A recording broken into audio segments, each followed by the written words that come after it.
नमस्कार, स्वागत है आप सभी का लोकमत बिहार पर। मैं हूं आपके साथ अरविंद कुमार। जी हां, आज का जो मुद्दा है ना, बहुत ही बड़ा मुद्दा है। मुद्दा ये है, मुद्दा आगे बढ़ाने से पहले आपको बता दूं कि इस वीडियो को शेयर जरूर कीजिएगा। क्यों? क्योंकि हम ऐसे ही वीडियोस लेके लगातार आवाज उठा रहे हैं लोकमत बिहार पर, लगातार हम आपकी आवाज बन रहे हैं। मैं एक सवाल पूछना चाहता हूं सरकार से, हर सरकार से, भारत के जितने भी राज्य हैं वहां के हर सरकारों से, देश के प्रधानमंत्री से यह सवाल मैं पूछना चाहता हूं। चलिए मैं पहले बिहार से शुरू करता हूं, क्योंकि बिहारी हूं मैं, पहले बिहार की बात करूंगा। सवाल बिहार के मुख्यमंत्री से कि अगर किसी भी सरकारी नौकरी में भरने के लिए, किसी भी सरकारी नौकरी में आपको रखने के लिए, कैंडिडेट को रखने के लिए आप 3 बार परीक्षा लेते हैं, 1 बार, 2 बार, 3 बार, प्री लेते हैं, मेंस लेते हैं, उसके बाद फिर आप प्रैक्टिकल टेस्ट लेते हैं, इंटरव्यू लेते हैं, तो क्या आप अपने नेताओं का टेस्ट क्यों नहीं लेते हैं? आपके नेता आते हैं, कभी भी कुछ भी विवादित बयान देते हैं, कोई भी कुछ भी विवादित बयान रख देते हैं, कभी भी कुछ भी फैसला ले लेते हैं। मैं तो बता दूं, बिहार में तो 9वीं फेल और 10वीं फेल क्या क्या कर रहा है ना, ये तो किसी से कोई छिपा नहीं है।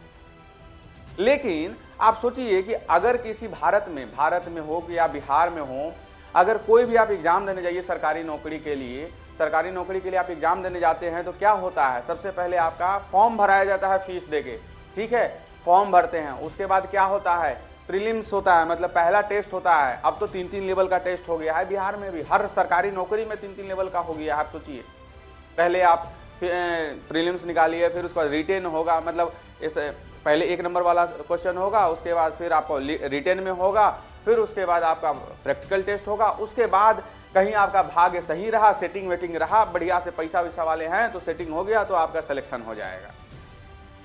लेकिन क्या इन नेताओं से, जो नेता संसद में बैठ रहे हैं, जो पार्लियामेंट में बैठ रहे हैं, जो मतलब आपको राजधानी में बैठ रहे हैं, जो विधायक हैं, जो सांसद हैं, क्या उनका एग्जाम नहीं होना चाहिए? कितने पढ़े लिखे लोग हैं ये लोग? कुछ तो पढ़े लिखे हैं, मैं मानता हूं, लेकिन बाकी जो हैं उन पे तो मर्डर का केस, फलाना केस, ढिमकाना, पता नहीं कितने केस चले जा रहे हैं। इनका टेस्ट क्यों नहीं होता है? अगर आप इनको टिकट देते हैं, टिकट देने से पहले टेस्ट लीजिए, इनका भी टेस्ट लीजिए ना, पता चले कितने पानी में है, क्या सोच है, क्या थॉट है, इनका इंटरव्यू लीजिए ना। क्यों नहीं लेते हैं? क्यों नहीं लेती हैं सरकारें? नहीं लेते। उसका नतीजा ये होता है कि एक सरकार में ना दीमक की तरह ये लोग बैठे रहते हैं, दीमक की तरह रहते हैं साहब, और सरकार को धीरे धीरे खोखला करते रहते हैं। खोखला करेंगे भी क्यों नहीं? जो उनका मेंटल सिचुएशन है, जो उनका समझ है, उसी अनुसार से वो काम करेंगे। वोट देना, लेना, वोट पर के जीत जाना एक बहुत बड़ी बात। और बिहार में ये बता दूं, बिहार में ना सही नेता से ज्यादा ना वोट जो है ना जाति पे पड़ता है कि हमारे जाति का हम इसको वोट देंगे, ये हमारे जाति का हम इसको वोट देंगे, हमारे जाति का इसको वोट देंगे। इस पे बहुत ज्यादा वोट पड़ता है। मेरा बात किसी को चुभ रहा होगा तो माफ कीजिएगा, लेकिन ये बिहार का सबसे बड़ा कड़वा सच है। आप शराबबंदी को ले लीजिए ना महाराज। शराबबंदी से पहले मैं एक चीज बताता हूं, 2014 में ना BSSC बिहार स्टाफ सिलेक्शन का ना वैकेंसी निकलता है, वो वैकेंसी आज तक पूरा नहीं होता। उस पर भी वीडियो लेके आएंगे। 10 साल हो गए उस चीज को और आज तक पूरा नहीं हो रहा, आज तक चले जा रहा है। 2014 से समझ रहे कितने लोग जिंदा होंगे, मर गए होंगे, किसी का उम्र लैप्स हो गया होगा, कोई किसी और सरकारी नौकरी में चला गया होगा, सब जगह अपना अपना होगा। लेकिन सोचिए ना कि 10 साल में पूरा नहीं हो पाता है।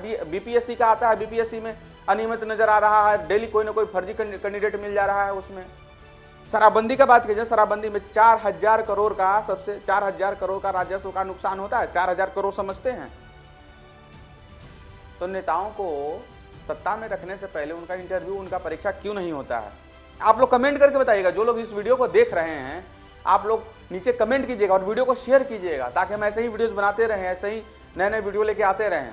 और मुद्दा तो हमारा यही होगा, हम किसी का चाटुकारिता वाला में नहीं जाएंगे कि हाँ भैया हमको चाटुकारिता करो, 200-300 रुपये दे दो, हमको फलाना पैसा दे दो। हम वीडियो स्पॉन्सर तो नहीं करेंगे, ऐसा ही रहेगा। चले ना चले वो अलग मर्जी है।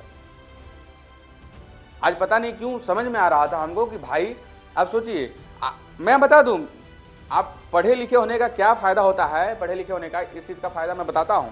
बिहार में मैक्सिमम गांव में चले जाइए, मैक्सिमम गांव में चले जाइए, मुखिया सबका सेटिंग ना, मुखिया जो शराब बनाता है, कच्चा शराब बना रहा है, और बिहार पुलिस की ना दाद देनी पड़ेगी। भैया सैल्यूट है बिहार पुलिस को, कसम से। बिहार पुलिस ना जो काम कर रहा है, मेरा गांव ले लीजिए शिवहर में डेली पकड़ा जाता है, डेली कच्चा शराब पकड़ा जा रहा है भैया, डेली।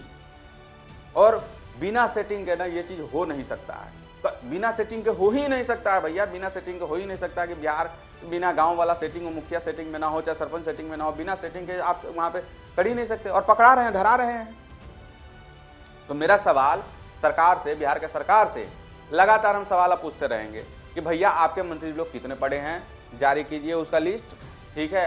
पढ़े लिखे हैं तो कौन कौन सा परीक्षा पास किए हैं, सर्टिफिकेट तो जाली नहीं बनवाए हैं। जैसे बीपीएससी में लोग चेक कर रहे हैं, क्रॉस वेरिफिकेशन कर रहे हैं, मंत्रियों का सर्टिफिकेट चेक कर दीजिए ना एक बार, सारा सच सामने आ जाएगा बाहर।